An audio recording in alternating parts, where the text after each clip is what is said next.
साथ जुड़ने जा रहे हैं इमरान प्रतापगढ़ी। इमरान, मैं एक सवाल ये करना चाह रहा हूँ, इतना हद तक कि जैसे आपने कहा कि दोहराया नहीं जा सकता, किस तरह से देखते हैं इस पूरे मामले को?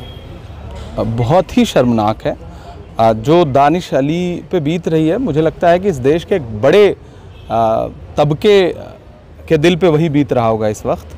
और उससे भी ज़्यादा शर्मनाक यह है कि 2 दिन से नई संसद नई सोच का ढिंढोरा पीटा जा रहा था, और नई संसद में गालियां वही पुरानी हैं जो गली के चौराहों पर दी जाती हैं। एक सांसद, चुना हुआ सांसद, इस तरह की गाली देता है। और 100 मीटर दूर राज्यसभा में प्रधानमंत्री जी उस समय मौजूद थे, मैं भी वहीं पे मौजूद था। हम लोगों को तो सुबह पता चला ये पूरा घटनाक्रम। तो लोकसभा अध्यक्ष, मैंने सुना है कि चेतावनी दी है उन्होंने। मुझे पूरा विश्वास है कि ऐसे गालीबाज सांसद को वो सिर्फ निलंबित नहीं करेंगे बल्कि आने वाले दिनों के लिए प्रतिबंधित भी करेंगे। ऐसे लोगों की जगह संसद में नहीं है। लेकिन Imran Pratapgarhi, as community as a whole, जिन लफ्ज़ों का इस्तेमाल किया ख़ास तौर से कम्युनिटी के हिसाब से, तो आपको लग रहा है पूरे तरीके से प्रोवोकेटिव, और ये पार्टी की कहीं ना कहीं कोई आइडियोलॉजी है जिसको ये साबित किया है? नहीं, कोई आइडियोलॉजी नहीं, यही आइडियोलॉजी है। इसमें कोई आइडियोलॉजी क्या है? ये वही आइडियोलॉजी है कि लाल किले की प्राचीर से प्रधानमंत्री जी भाषण देते हैं और 2.5 घंटे बाद बलात्कारी जो है बिल्किस बानो के वो रिहा होते हैं, उन्हें माला पहनाई जाती है। झारखंड में मॉब लिंचिंग के आरोपी जो है वो निकलते हैं तो केंद्रीय मंत्री माला पहनाता है। ये वही मानसिकता है जो गोडसे को देशभक्त बताती है। ये वही मानसिकता है जो गांधी के पोस्टरों पर गोली मारती है। ये वही मानसिकता तो है।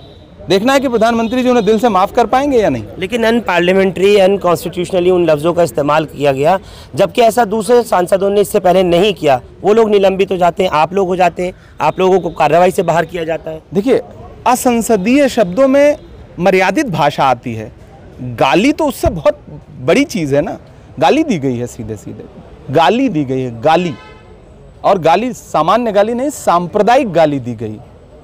जो मुल्ला लफ्ज़ इस्तेमाल किया गया, उग्रवादी और आतंकवादी कहा गया, और भी उससे पहले जो शब्द कहे गए, मैं तो उसे दोहरा भी नहीं सकता। मांग क्या है आप लोगों की, खासतौर से इंडिया गठबंधन की, कांग्रेस की? पर्सनली अगर मैं आपसे भी बतौर सांसद, एक बतौर इंसान, एक बतौर सांसद, संसद की गरिमा को समझते हुए, मुझे लगता है कि संसद इतनी पवित्र जगह है कि वहाँ ऐसे गालीबाज सांसदों के लिए कोई जगह नहीं होनी चाहिए। बहुत शुक्रिया। इमरान प्रतापगढ़ी को आप सुन रहे थे, खुले तौर पर कह रहे हैं कि इस तरीके के ऐसे गालीबाज लोगों को, ऐसे सांसद भी क्या, उनको कहिए कि उन गालीबाजों की जगह नहीं है, होनी नहीं चाहिए संसद में, और इनके खिलाफ कार्रवाई निश्चित तौर पर की जानी चाहिए।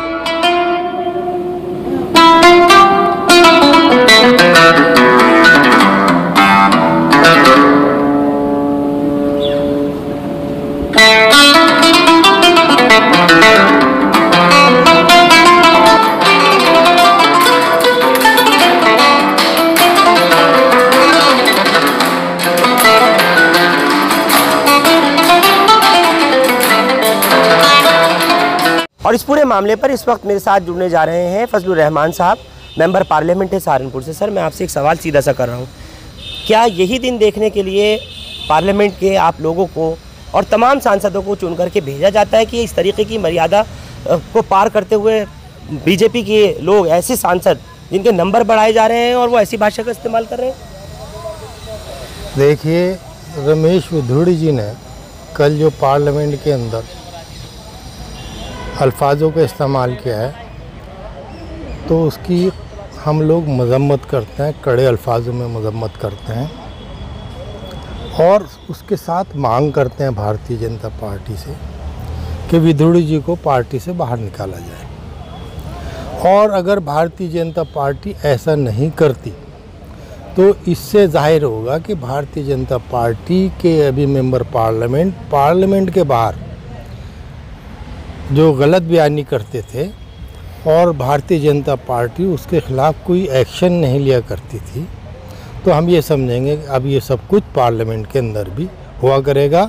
और इसमें भारतीय जनता पार्टी की शह है, और वो ये चाहती है कि हिंदुस्तान के अंदर अभी जो पार्लियामेंट के बाहर माहौल ख़राब किया करती थी, अब पार्लियामेंट के अंदर भी भारतीय जनता पार्टी माहौल ख़राब किया करेगी, और वो इस स्तर तक चली जाएगी जिसका ख्वाब कभी आज तक या सोचा ही नहीं था इसमें जो कभी ख्याल में भी नहीं आया थे ये बातें कि पार्लियामेंट के अंदर इस तरह के लफ्ज़ इस्तेमाल हुआ करें।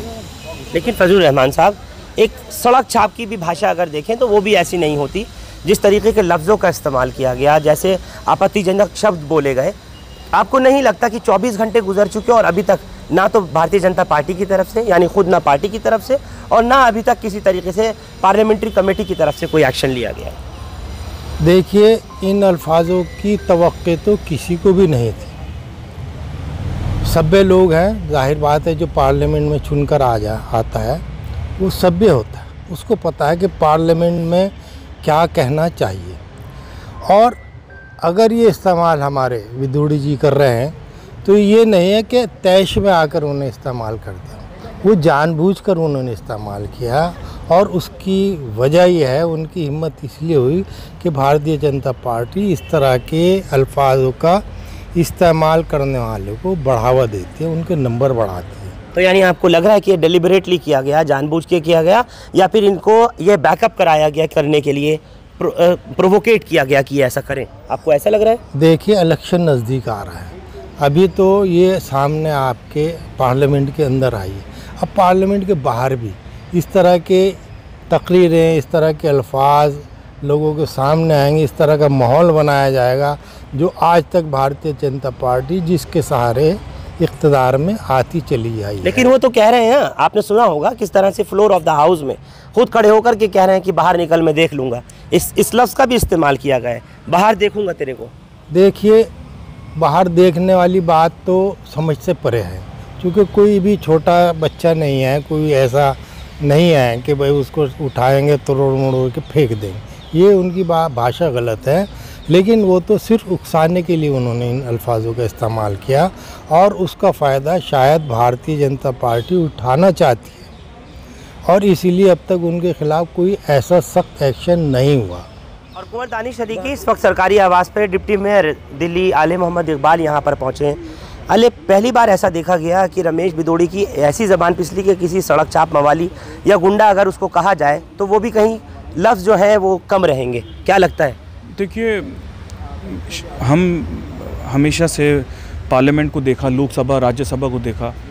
मैं समझता हूँ कि आज़ाद भारत के बाद, आज़ादी के 75 साल बाद शायद इतनी गंदी तस्वीर, इतनी गंदी लैंग्वेज कभी पार्लियामेंट के अंदर नहीं बोली गई है। जिस लोकसभा को, जिस राज्यसभा को हम लोकतंत्र का मंदिर कहते हैं, उस मंदिर के अंदर एक तरीके से घिनौनी हरकत हुई। और हमें उम्मीद है कुंवर दानिश अली साहब की ये जिस तरीके से बेचारों ने सुना और सहा, क्योंकि उनके अंदर उस सदन की गरिमा को बरकरार रखना था। वो भी चाहते तो वहाँ पर वो बैड लैंग्वेज यूज़ कर सकते थे, मगर उन्होंने नहीं करा। आज वो कानूनी लड़ाई पर लड़ रहे हैं और मैं समझता हूँ कि इसके अंदर, और मैं उम्मीद करता हूँ कि भारतीय जनता पार्टी इस पर कोई स्ट्रिक्ट एक्शन ले और इस पर सख्त कार्रवाई उस सदस्य के खिलाफ करे। नहीं, लेकिन आले, जिस तरीके के वो लफ्ज़ थे, सिर्फ हमने नहीं, दिल्ली ने नहीं, देश ने नहीं, दुनिया ने सुना।